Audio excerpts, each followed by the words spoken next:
Hey guys, this is Dustin Painter, and you're listening to the Garrett Smith Podcast. I did consent to this. Yeah. Ladies and gentlemen, welcome back to episode, I believe, 52 of the podcast. If that's wrong, I don't care. That's a good number. Yeah. 52. Yeah. Well, it bugged me. You know how, like, when you turn the volume up on your TV, you do it in either increments of 5 or even numbers. You know, it's like you can't just put the volume on 3. So, like, I ended the podcast pretty much on episode 51. I'm like, I can't do this. I have to even one more notch. Out. Even it out. The audience needs to know that this is not the first creative project we've done together, but I think it's the first one since The Lion King came out. Oh gosh. Oh no. You're going way back, man. Yeah. So my parents were laughing. I was like, hey, I'm bringing the podcast back this week. And they're like, who are you interviewing? I was like, Dustin Painter. And they're like, from elementary school? I was like, yeah, man. They're like, do you happen to remember that you chased all those boys around with a tetherball pole because you tried to direct a movie at some birthday party? I'm like, that sounds like something that probably happened.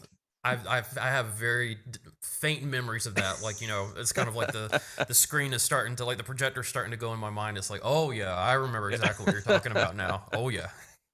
Well, I will let the audience know. I start these things off every time I'm talking about. It's usually musicians. I've had a few other folks on the podcast. Like, I've had an NFL cheerleader. I've had, just different aspects of people. And but usually it's musicians. And I tell people how I discovered the music or projects of the person on the show.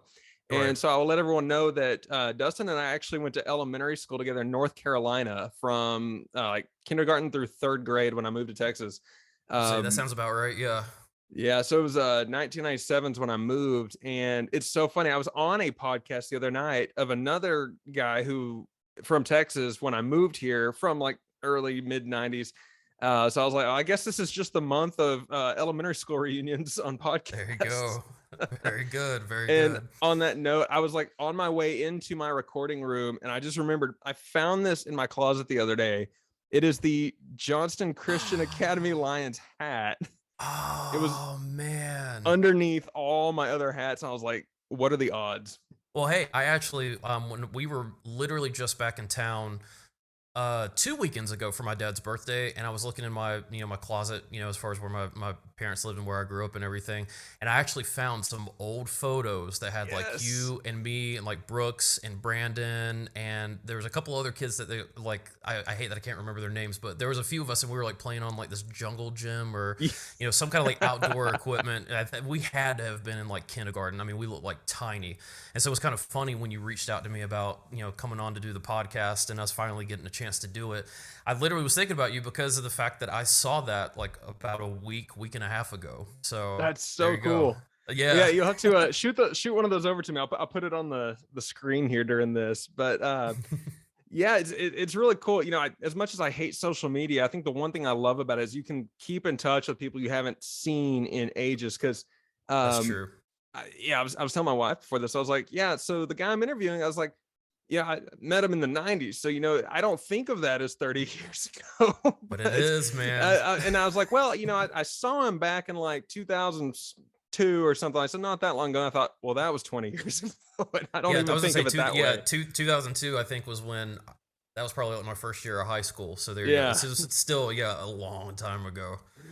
Well, so I'm gonna jump into it here. So in the time since then, yes. You have been involved in a lot of projects, and I just kind of like to go through everybody's career and what took them there. And so even when we were little kids, like the group of guys we ran with in elementary, like we were always like trying to make movies and do projects and come up with stupid songs and stuff. And here we are trying to make money off of doing those kinds of things nowadays. So what, you're getting paid? No. Oh, okay. I would name our sponsors here, but I think I would owe them money.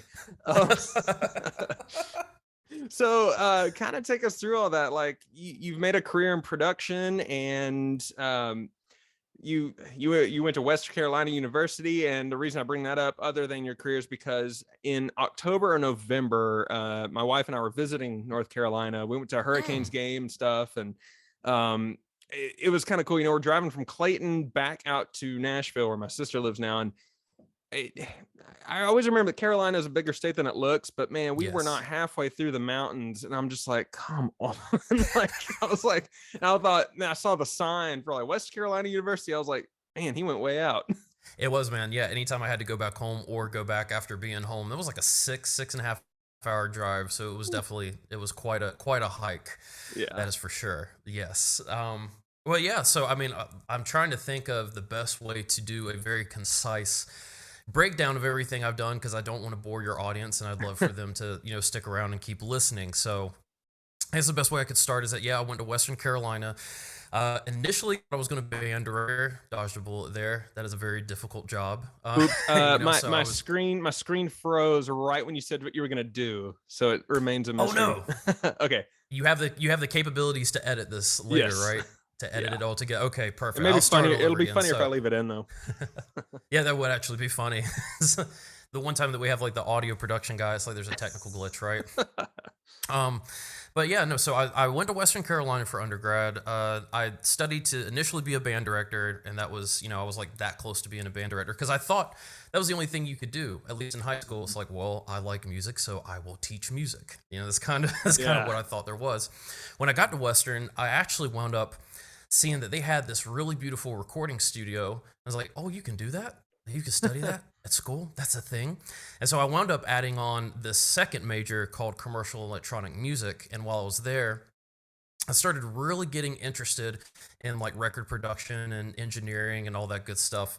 But then I also wound up starting to write music for some of the student films that were there, and it really got me interested in like film composition and media music composition and kind of do some of that. And so as soon as I graduated from Western, I actually had the chance to go out to USC out in Los Angeles for, at the time they called it the Scoring for Motion Pictures and Television program. I know it sounds really Wow. ritzy. I think they call it screen scoring now, but Is there I an spent acronym for that? That was a lot. yeah, SMPTV. That would probably be a little Oh. bit easier, yes. But I was out there. It was a year-long graduate program, so I did that, and then I was out in Los Angeles for a few years, and actually mostly working as like a film and video game music composer. And I also got to work with some really great composers. I'm trying to think of. There's actually a pretty decent list. Like first person I got to work with was Chris Young, assisting Oh him. wow. This is the guy that did the music for, if I remember correctly, the original like Hellraiser movie. He did like Drag Me to Hell, also like Spider-Man 3. Super talented, but really good with that, super creepy kind of stuff. And then I got to work with Blake Neely, who at the time was working on The Mentalist on CBS, and this was like right before Yeah. he started doing like the what was it, like Green Arrow or Green Arrow, I'm trying to remember, and The Flash and all of those DC TV shows. And then worked for a lot of other composers too, doing a lot of assistant duties as far as helping write some additional music or like studio type of things. But my main focus for a long time was again just like composing for film and video games and kind of a lot of media based things like that. And eventually, I never really liked Los Angeles, if I'm going to be honest, as far as like living there. It's the complete that vibe is. I guess you need to enjoy living out there. So I moved back to Raleigh for a little bit. I kept composing and kept working on stuff. And when I was in Raleigh, I actually started working with a sample library company called Embertone. And so, do you ever use any virtual instruments or like sample libraries when you're working on stuff? Just the basics. In fact, yesterday I am self-producing our next two albums, which is Hey, there a you go. frightening process. So just like Plug it. garage band and a few plugins that go with it. There you go. There. Hey, no, that's totally fine. Well, okay, so you kind of have a reference for what I'm talking about. Yeah. So good. Just wanted to make sure. But yeah, so I started working with them quite a bit. And what they would do is we would actually record instruments as far as individual notes, individual articulations, and you map it out in a sampler, and it's like you're playing a real instrument, just keyboard. So, getting to work with them as far as doing like a piano sample library, with a violin sample library, and a few others, and got really kind of interested again in the recording process. Because for a long time my brain was in composition world and piecing everything together, but then I really started getting more interested in again like the audio production side of things, and especially because I started some of the other tours I was doing, I was actually recording different sounds and turning them into instruments for my own personal use. And so eventually I wound up one of the other I should mention too is that I really still I do love teaching even though I didn't become a band director. Right, so I really did want to have a chance to teach like at the collegiate level. And so I wound up applying for the MFA in Recording Arts and Technologies at Middle Tennessee State University, right outside of Nashville. And for some reason, they were like, "Hey, even though you're 30 and old, we'll still take you in." So like, "Hey, thanks, I appreciate that." So, so I spent 3 years out in the Nashville area, and it was great because the whole program was based on, you go out, you find musicians, you produce them, you record them, you engineer them. And then there's also all other things, as far as maybe you work on some films, maybe you work on some VR based audio. There are so many opportunities through that program, and I'm so thankful I got to do that. And then after the 3 years was up, I actually wound up getting an offer to teach at Virginia State University, which is where I primarily work now. And my wife and I live in Richmond, which is right outside of, it's about 30 minutes from campus. And right now I'm teaching sound recording technology there, and also working on the contemporary sound production track. So I get to work in both the music department and the mass comm department, which is Oh, pretty that's cool. Yeah, Hey, and there's so our crossover. I majored in mass comm at my undergrad, so there's hey, our well, there Venn you diagram.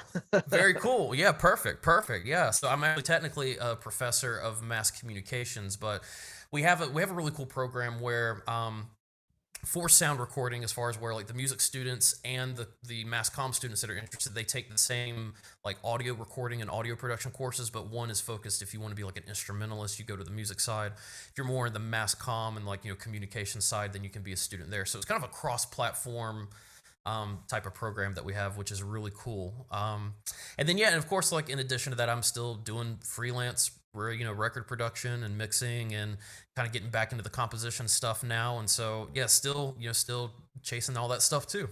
So when my my self production crashes and burns, I'm gonna have to give you a call. Hey, Hey, hey, fix man, this send me up. some stuff. I'll help. I'll help any way I can. Absolutely. Awesome. Looking for clientele. I'll give you the old friend discount. It's interesting. I've never been to Richmond. I've been to Roanoke, but I've never been to Hmm. Richmond, and it was actually a nightmare of a trip. My undergrad is a Division III university, and so it's one of those schools that's got a big Baptist name nobody's heard of, except Right. their football team is always like third in the country, second in the country, recently Well, I can't first. relate And because I was at Western for 5 years with my double major, and I literally saw the football team win at home 3 times in 5 years. So we have a problem. I almost went to a Western Carolina game at College Station in Texas because they played A&M while I was in grad school there. Oh my But God, you would have watched a bloodbath. I think it was. But if I remember right, I think y'all had a good first quarter because A&M always starts slow. But yeah, so I drove up to Salem to watch the Division III National Championship in 2016. Hmm. And everyone I knew stayed there and celebrated our first ever title afterwards. It's like, hey, we're all staying in town. I'm like, that's cool. I've got some friends I'm going to go visit down in North Carolina. And I'm like, okay, cool. So on Google Maps, anything can look like a short drive. I'm like, it's just 3 hours. This is fine. And someone told me, they're like, yeah, once you get out of Salem and the Roanoke area, the hills aren't too bad. That was a lie. Yeah. So I'm like driving super slow around all these curves. It's freezing outside. I finally hit 40 and I'm going, and I'm like right outside Chapel Hill. I'm like, thank the Lord, I'm safe. I finally made it onto flat road. This is great. Hit a patch of black ice, spun off the road, hit the barrier, wrecked my truck. I mean, I No. literally, so the tow truck took me into Chapel Hill and dropped me off at a motel. He said, here's the deal. Like, insurance, like I can give you the ride, just drop you off here, but then you're kind of on your own. You're going to gamble it. And I was like, I'm going to gamble. It's 4:30 in the morning. It's freezing. I'm like, I'm just going to risk it. So I put the spare tire on the next day, drove it, which was half flat, to Discount Tire in Durham. They got me fixed up just enough. I had to like pop lights and stuff back into the frame, duct taped it. It was awful. And it worked. It got me all the way back to Texas. But around the time I hit Atlanta, Georgia, and the sun was down, I hit my brights on, and one of them had angled up. So I had the spotlight going up the tree. Oh So no. Oh my no. most recent and maybe only trip I've ever had to Virginia went like that. Well, please come visit. I will make sure Yeah, that none of that happens. we will I will make erase sure that. nothing like that happens. Yeah, we'll just erase that. Yeah. I Command was like, Z, undo. I visit North Carolina on average every 4 or 5 years since I left. I have to say that was the worst North I Carolina can. visit. Why? I think I can imagine why. Yeah. What are some of the projects you've been working on recently? Like specific groups you're producing and anything like that, or that you're allowed to tell us about? Yeah, no, absolutely. So, the something that I think might be that I know your audience would probably really gravitate towards and really enjoy. The most recent before this last album I've been producing and mixing. This artist by the name of Matthew Thomas Hope. He had an EP that came out called Love of Mine EP that came out last year, right towards the end of 2021. You know, kind of like post, sort of like in middle COVID stuff, you know, all that fun stuff. But definitely want to plug that just because it's, you know, it's pretty recent on the discography. But it was a really good time because we put literally everybody in the same room, you know, like intentionally set up all the microphones and all the stuff in the room so that there would be a little bit of bleed and everything, you know. But it literally is just old school. Everybody's in the room together and they're playing, and I'm just like still thrilled a year and a half later after that recording session, you know, with how that came out. And it's very, very Americana. So I think there's a lot of crossover where people would definitely enjoy that. And then as of late, and actually it's funny that you're talking about this because I literally just sent in the last mixes to be mastered. I've been working with a Houston-based band, so there we go, Texas, right? Yeah. Go Texas. Spent 3 years in Houston, right there. So perfect. Yeah. Hey, there you go. Yeah. So, and fun fact for our listeners: Houston is located 2 hours from Houston. Yeah, that's from what my friend Jamie, who's in charge of this band, that's about what it sounds like. One of those things where it's like I can get from Houston to Houston in 2 hours, right? Yeah, on a good day. That's about like what Nashville was like traffic wise too. But this recent album I've been working on, it's by a band called Oh Hooray, and the album is going to be titled For When You Feel Like a Moth. It's very artsy. It's a very nice title, but it's a really good album. I'm really proud to be part of it because it deals a lot with like heartbreak and moving multiple places and feeling like you're in multiple places at one time, and you know, kind of finding comfort with yourself. And it's like really good. There's a lot of different styles too. There's a lot of like indie rock, some Americana kind of creeping in there a little bit too. Definitely some punk rock influences. It's really kind of a kaleidoscope of songs, and so it was definitely fun mixing all. I think we had 11 or 12, and trying to keep everything cohesive, of course, you know, sonically, but also make sure the character of each song comes through. So I was listening to the clip you sent, and I forgot the song.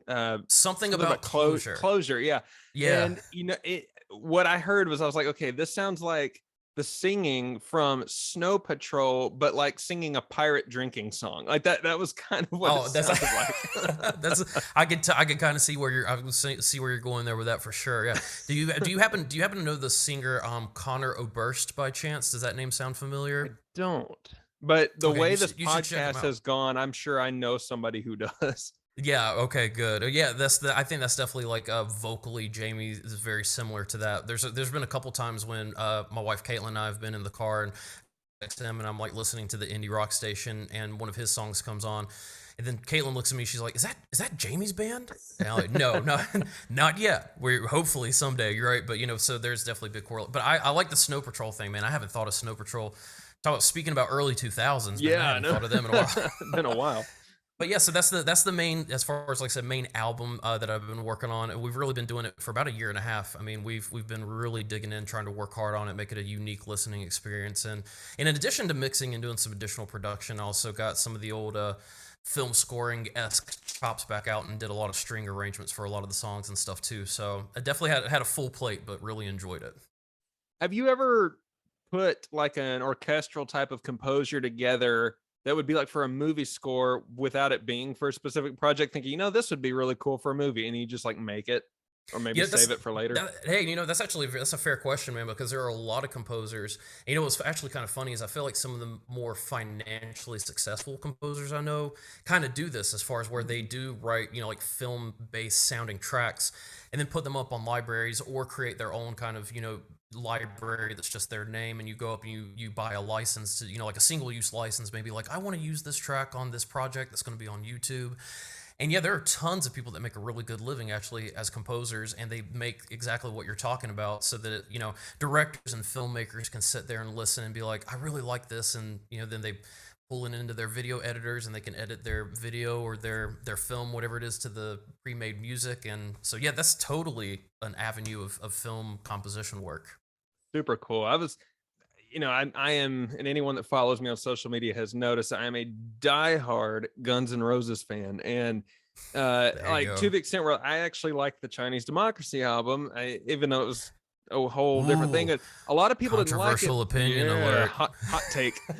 And a lot, but it had to grow on me. And there's a lot of people that didn't like it because diehard rock fans or just casual fans of rock didn't like, because they're like, why is this sound? Why is there an orchestra on here? What is this stuff? And I got to listen. I was like, I kind of like it because man, he really went to some other levels with this stuff. And um, he did. I appreciate the fact that you like the orchestra. I just want to throw that out there. Oh yeah, but like, it's a very delicate line to balance, though. it is. You know, as far as like if you're going to add them in with a rock band or any kind of band, I mean, you can get into schmaltzy, schlocky territory pretty quick if you don't if you don't use the orchestra correctly. Well, I mean, like Axl Rose did an interview in 2016 or 17, and he was asked about, other projects, would you ever do this? And basically he explained that part of with that album and other avenues was he really loves just composing music. And he reached a point where he wanted to write music for movies and leave Guns N' Roses. He didn't want to do that anymore. Oh wow! And everybody was like, "Whoa," and then he didn't really talk about it anymore. He went to the next question, but everybody's like, "What was that about?" So, hey man, there have been a few, there have been a few musicians that have been in the rock world in some capacity that have kind of shifted over and done some film composition. I mean, like Stuart Copeland from The Police. yeah, He's actually done a lot of film composition, and then of course, Danny Elfman. I mean, which we'll all definitely know from Nightmare Before Christmas and anything with Tim Burton's name on it. But he was in Oingo Boingo for several years before he jumped on and started doing film composition. So, yeah, there's always something cool about people from that world kind of coming over, because I feel like they usually wind up bringing something pretty unique. yeah. And it's interesting you mentioned Danny Elfman, because this last week, I guess he played at Coachella or something, and I had only seen pictures of him directing movie orchestras. I had never seen him rocking out. And so my wife asked me, she's like, who Danny Elfman is, right? I was like, yeah. She was like, do you know he was playing at Coachella? I'm like, what, he brought his orchestra or something? And then she shows me a picture. He's like shirtless and just rocking out on stage. I was like, well, this is different. Well, look, Hans Zimmer has been doing that for, I think, a few years now, actually going around touring and having like this big, massive band and them, doing all of his music. And so I'm not surprised actually to hear that there's somebody else doing that. I just like to think of, let's be honest, it's Coachella. There's probably a lot of kids that have taken some substances that maybe they shouldn't have. Can you imagine all of a sudden Danny Elfman appears, that crazy person, awesome. and all this wacky music starts? It probably for a lot of people had to be like, what is happening to me right now? My brother-in-law went to, I think, Harry Styles concert and was like leaving when Shania Twain showed up. Why would you leave when Shania? Well, no, like they stay didn't know. for Shania, man. They didn't know. They were like already leaving, and they heard it happening like behind them. But man, I would die. Look, if we ever talk country music, if we wind up going in that avenue when we're talking here, man, I am all about some 90s country. Like I love it. Yeah, so Shania is a queen. She's been my crush since the 90s. Like I think she's been a lot of our crushes since the 90s, let's just be honest. I went and so Hannah bought me tickets to see her back in like 2015 or 16, something like that. And so the joke was my actual wife's taking me to see my first wife's concert, and it was great. But yeah, it's interesting though, like, so the country music that's dominant in Texas and Oklahoma sounds more like the 90s than Nashville. And Amen. It's because there was kind of like a rebellion that started around the early to mid 2000s, or really around 2006 was kind of when it blew up. So Texas country and red dirt music really became its own thing, but it's kind of gotten too big. So now there's all these different subgenres that are coming out of it. But it's interesting. Like there will be a country artist who does great across the entire nation, and they'll come through Texas and people are kind of like, I don't know. Like, I don't know. They do well at the Houston Livestock Show, and then that's about it. But we're weird down here. No, that's okay. No, it sounds like I need to come down and visit then, because I will say I loved living in Nashville, and surprisingly, even though it is kind of the country music capital of the world, there you can find any style of music. Yeah. I mean, you honest to God can. I think I actually only wound up producing one actual country song the entire time I was there, and everything else wound up being other genres, which was kind of interesting.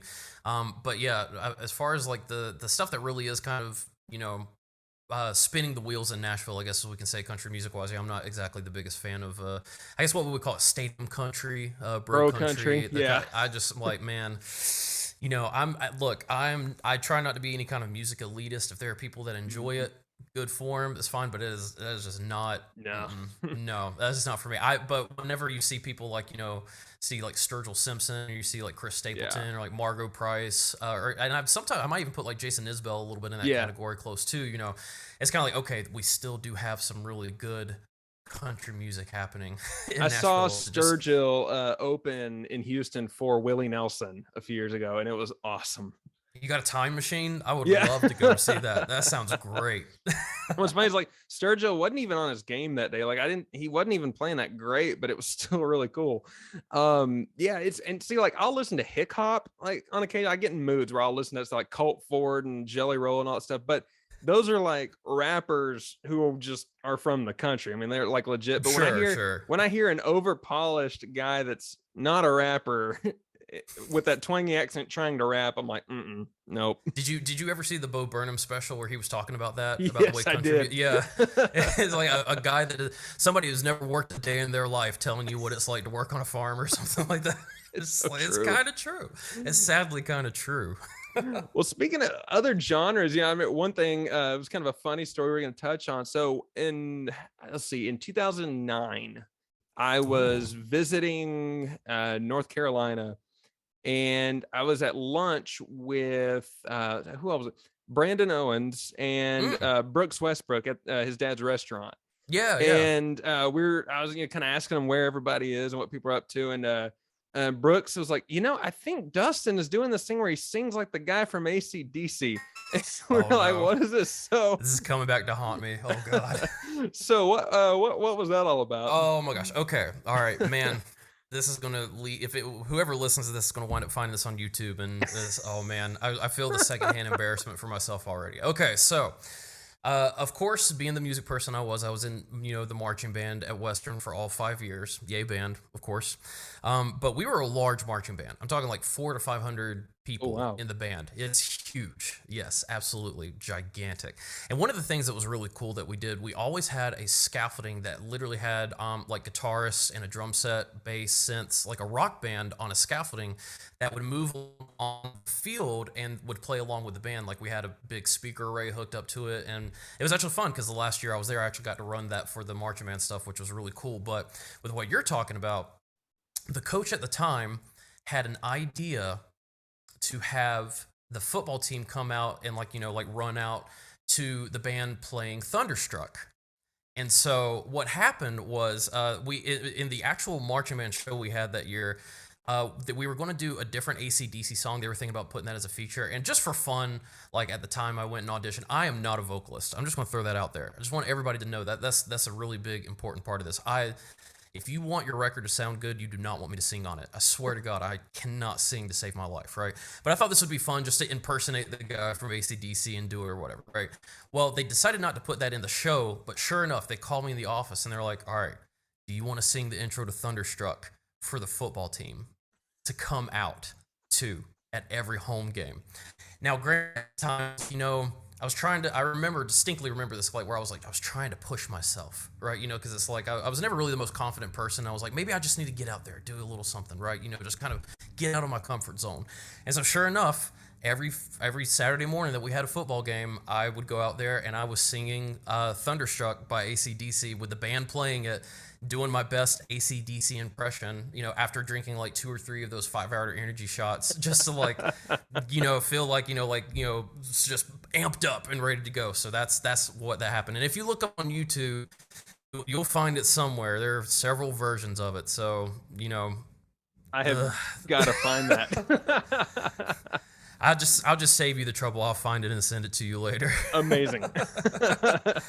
So yes, that is my AC/DC story where I was impersonating him for a long time, trying to get out of my comfort zone, and now it makes me uncomfortable. 13 years later, still. That's incredible. Well, I'll jump away from embarrassing stories, kind of Thank go you. through like highlights for you. Of all the projects you've produced and worked on, which ones meant the most to you, and which one may have had the best backstory? Ooh, okay. So this is good. This is good. I will say that one of the things that I think that is interesting.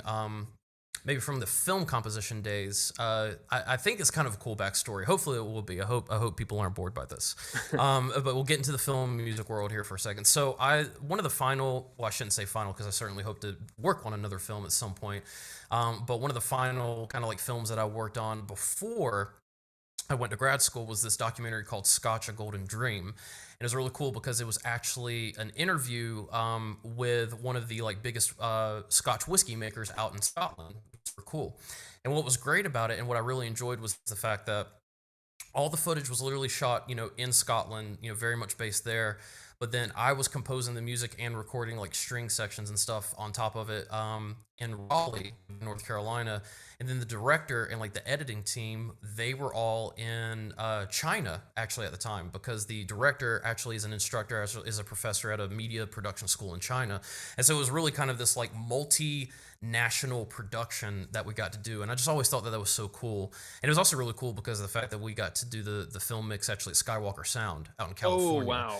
Yeah, which was really, really cool. So, I've always just really been very fond of that project, especially because of the fact there's so many people in different locations, all working around the clock trying to make this thing happen. And, I really, that was also one of those things where I remember getting done with that score.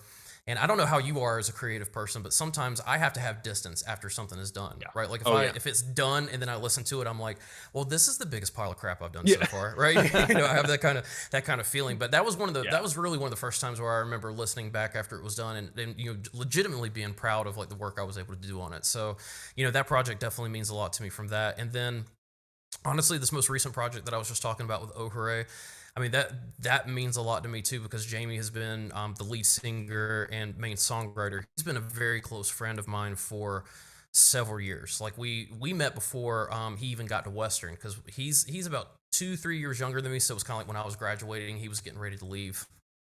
But when I worked at a summer camp there, he was actually in high school and was one of the camp members. And that's how we wound up actually meeting, because he was interested in recording even when he was a kid and already writing songs and stuff. And I was always like, wanting to find out recording stuff. And it's just one of those things where it feels like we finally have, at our best self so far, been able to bring, him bringing his songwriting skills and me finally bringing like, production and engineering. It's like our best forms yet, finally getting to work together, on this first big project. And so that really means a lot to me as well. Super cool.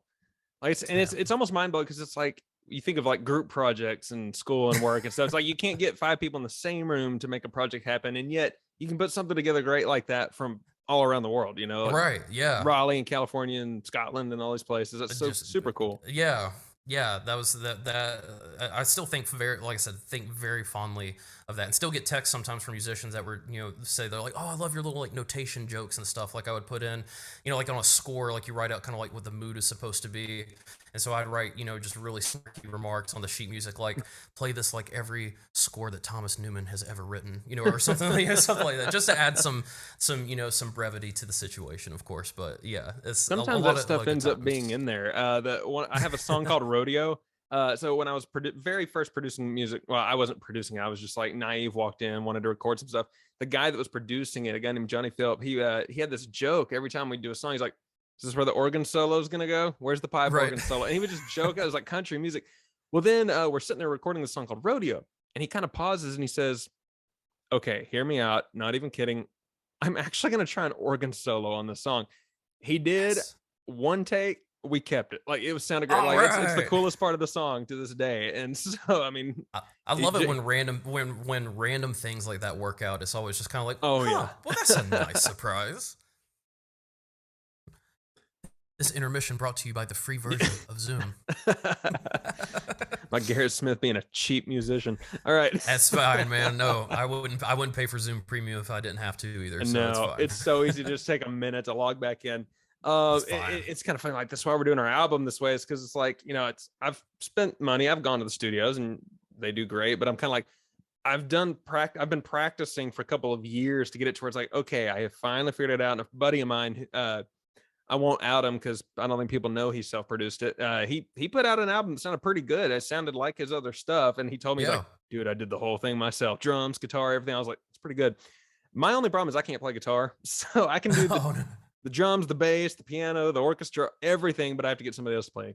See, this is guitar. interesting because I just figured you were a guitar player when I saw the Porter Ranz's music video and you were like playing Oh along yeah. and stuff. So I just was like, oh, Garrett plays guitar and writes songs. Okay, cool, great. I love that you've seen that. Oh yeah, man, that's great. Basically, thank you. I play open too, so I do play gigs with a guitar, but it's it's pretty limited in how many keys I can do in one night and that kind of stuff. But I'm a bass player by trade, so it's rare. Okay. I'm the lead vocalist and bassist in my own band, and it's Sting. You're again another Police reference, so right. You're just like Sting, so it's fine with a less stupid name. I have lousy Garrett opinions. Smith I'm like great. Gene Simmons. Oh, there you go.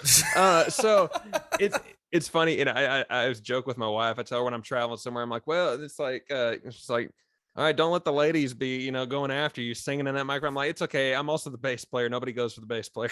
Oh, sad. I balance. It's true. So what are some of the coolest places you've gotten to go? We talked a second ago about how people in different places can stay stationary and work on one project, but what are some places you've gotten to go because of your work that are cool? Oh, sure. Yeah.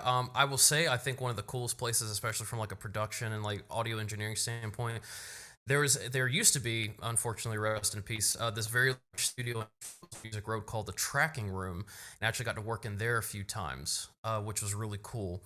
It looks like you have paused. Have I also frozen as well? On my end, it looks like you're frozen, but I can hear you. So we'll see on the final video which one of us froze. Interesting. There we go. My Wi-Fi was being weird, and I was like, I'm just gonna hit pause and see what happens. That's fine. Yeah, I was sitting there. I was going like, hello, hello, hello. Yeah. So, okay. It was I'm weird. Glad to know it wasn't me. Yeah. No, it was totally me. Okay, I don't even remember where we were. Oh, you're fine. No, you're asking me about some cool places. This is the first podcast in about 5 months, so it's okay. We're easing in. It's totally fun. It's totally fun. I blame Zoom. Zoom does this all the time when I'm having to teach online, and I have like the version that the school has paid for us, and I have like a hardwired connection, and it still pulls these shenanigans with me as well. We got through a pandemic and still haven't figured out how to master Zoom yet. Exactly. Oh my gosh. But yeah, so you would actually ask me about like some like a cool place that I maybe had a chance to work, and so before Zoom was cutting out on us, I was actually mentioning the studio that used to be open in Nashville that was on Music Row. It was a very large studio. Large enough that I think Reba, I think she actually recorded her last album there before the studio closed down, which is pretty cool.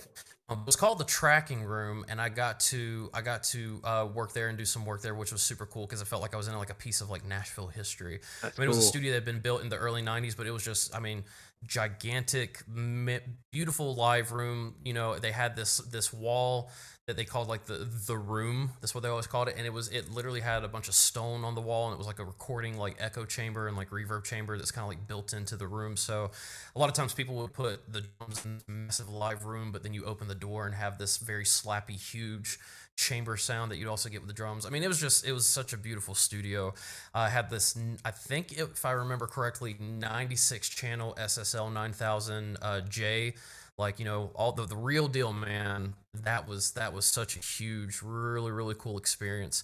And then I would also say, actually, at the very end of the USC film scoring program, we did this thing where we wrote music for a scene, as far as like for a film scene that we chose. And then we had, I'm trying to remember, I think it was like 65 or 70 piece orchestra actually record our piece at the Eastwood scoring stage on the Warner Brothers lot. That was a pretty cool experience for sure. Awesome. Hearing like, instead of you're sitting here listening to all these sample libraries and like, stuff that sounds like that with old MIDI stuff, and you're just like, is this piece of music any good? And then you get an actual orchestra to play it, and it's just, I can still remember, it was like chills, remembering that experience for sure too. But I feel I've been really lucky though, because like I said, I've had a lot of opportunities to go and work in multiple places. As far as like Nashville, I've been able to work in Los Angeles. I've done some work in Seattle. You know, like some pretty cool spots. And then I'm actually heading out to Houston to work with the band and hang out with them for their album release show and stuff too. So I'll get add Texas to the list. And Yes. yeah, I've had some, you know, in Atlanta. I've gotten to work in Atlanta. I worked on a TV show that was based in Atlanta, actually doing music, and got to head down there. And yeah, I've had some really cool opportunities. It's trying. I'm just trying to remember everything because it feels like it's actually been a lot over the last 15 years. But I will definitely take that over the, you know, there not being anything to talk about. That's for sure. Have you been to Texas before? I haven't. This is going to be my first Really? time. Yeah, I'm Wow. excited. Yeah, You're gonna be in a place that looks nothing like the rest of the state, but it's cool. oh, sure. Yeah. No, I'm really excited. I just wish that I could have gone, you know, before I started being old and having like GERD and heartburn problems, you know, so I could have eaten as much barbecue as I wanted. But now I'm just going to take I'll take a bottle of Tums with me and There you eat my way go. through Texas. It'll be fine. Well, It's totally there's fine. three things you got to do while you're in Texas, and they all Okay. exist in Houston. You got to go to Buc-ee's. It's this just like massive. They're building one out between Nashville and Knoxville. It's this Oh, okay. massive gas station, but there's like 50 pumps, and it's like there's an entire like shopping mini mall inside, cleanest bathrooms in the world. And there's this food called beaver nuggets that they're really famous. I mean, it's just like, and that doesn't scratch the surface on the place. There's this giant statue of a beaver, and it's like their mascot. I mean, you got to go to Buc-ee's when you're in Houston, and then Okay, Bucky's. I'm going to write this uh, down on my phone real quick. yes, do that. I got to make Uh, a list. and then Bluebell ice cream, which I think is in Carolina now, in Tennessee. I think you may have Ooh. had it, but yeah. And then Whataburger. You got to eat at Whataburger. It is our Bojangles. You know, I've every single burger. That's quite a saying to say there.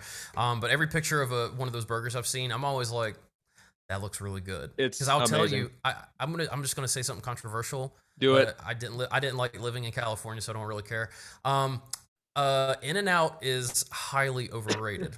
Okay, so every It is Texas insanely listener that overrated. hears you say that has probably already said it. Like that is, it's so funny being a Texas-based podcast. That's a huge rivalry here, and there's like this Is it anti-In-N-Out really? thing. Yeah, so like that's probably the least controversial thing that's ever been said on this podcast.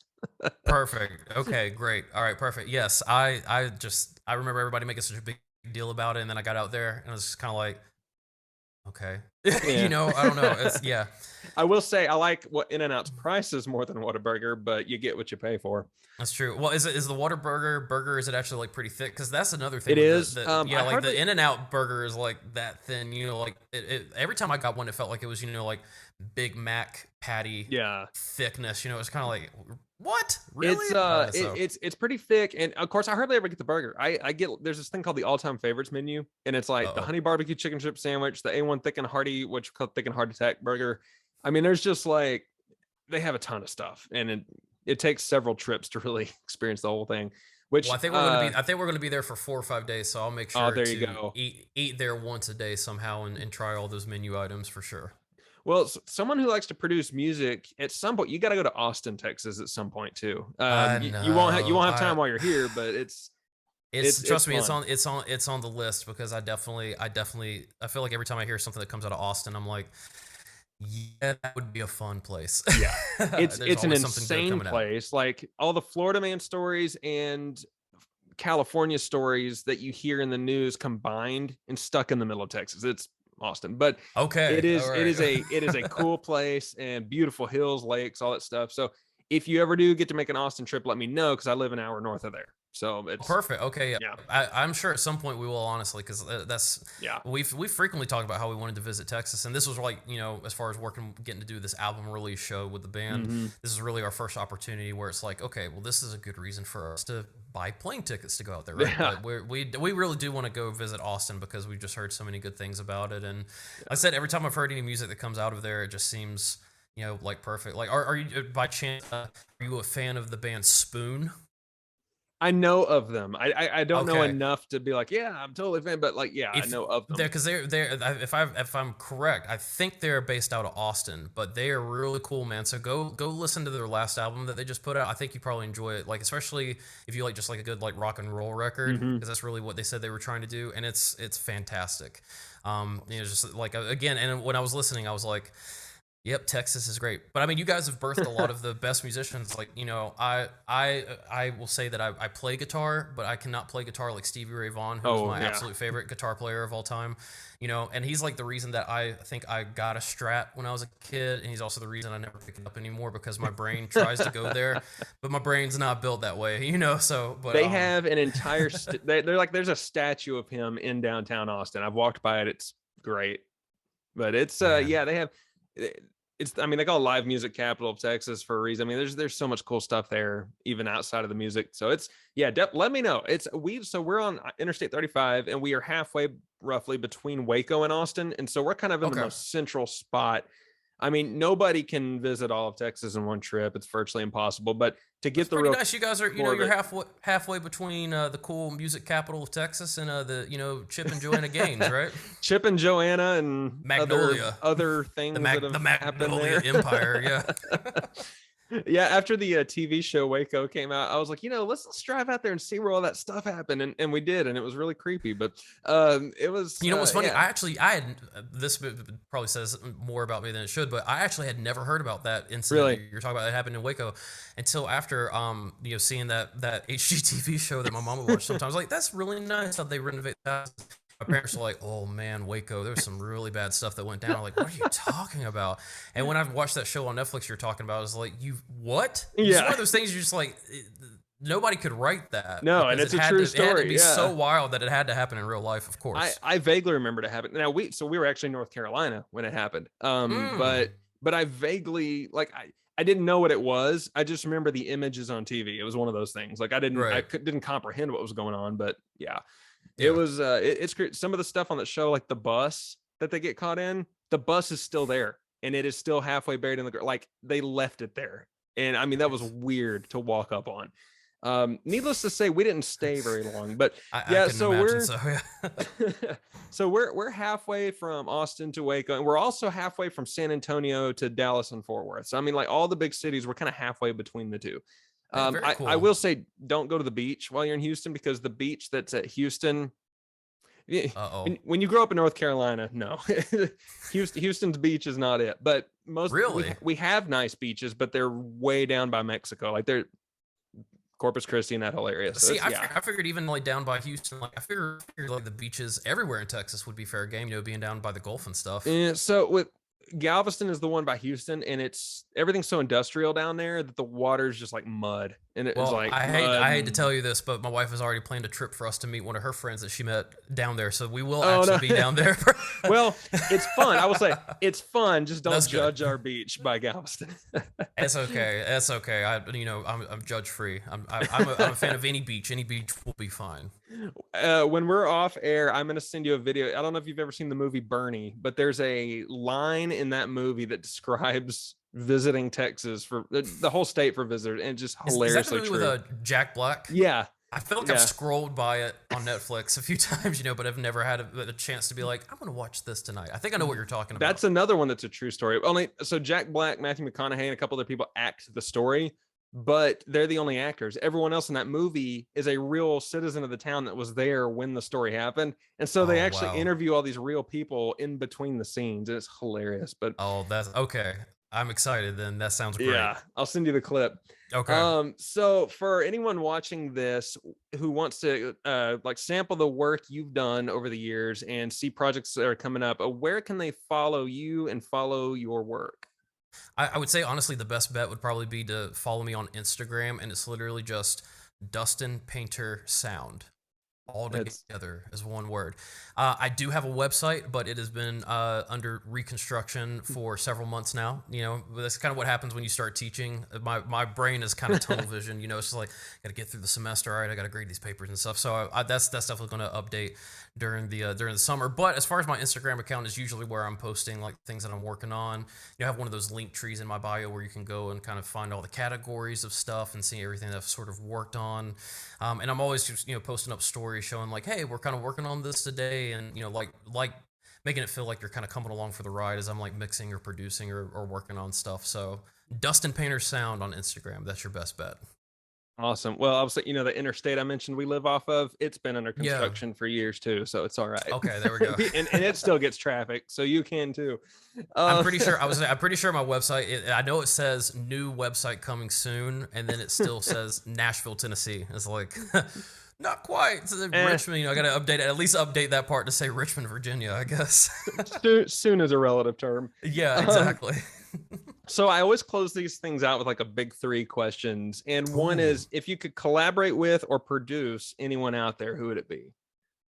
Oh man, so this is a difficult question to answer because of the fact that I have, I'm sure I'm bound to have like ADD, and that kind of correlates with my music taste as well.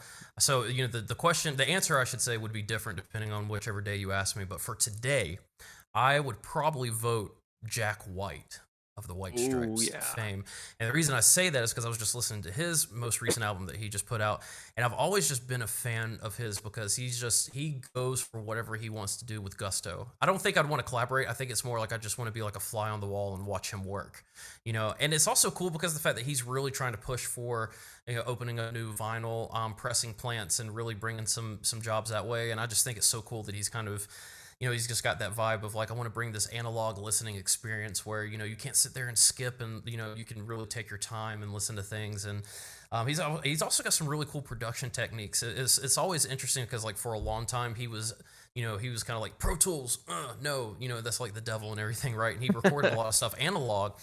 But then apparently he had a conversation with Chris Rock where Chris was like, people don't care how you make your work, just make it, right? And the moment that he started getting all the like computer equipment, it just went wild, right? And so I feel like he's still in this. It seems like he's in this process of like still kind of really exploring all this tech that maybe he hasn't, had kind of written off a little bit before. So I don't know if it'd be a collaboration. It's more of me just kind of drooling and being like, oh my god, this is amazing. Kind of just watching somebody like that work. That's my answer for today. That's super cool. I would have thought of that. If you could perform music or see music that you've produced performed at any venue, where would you want to watch that?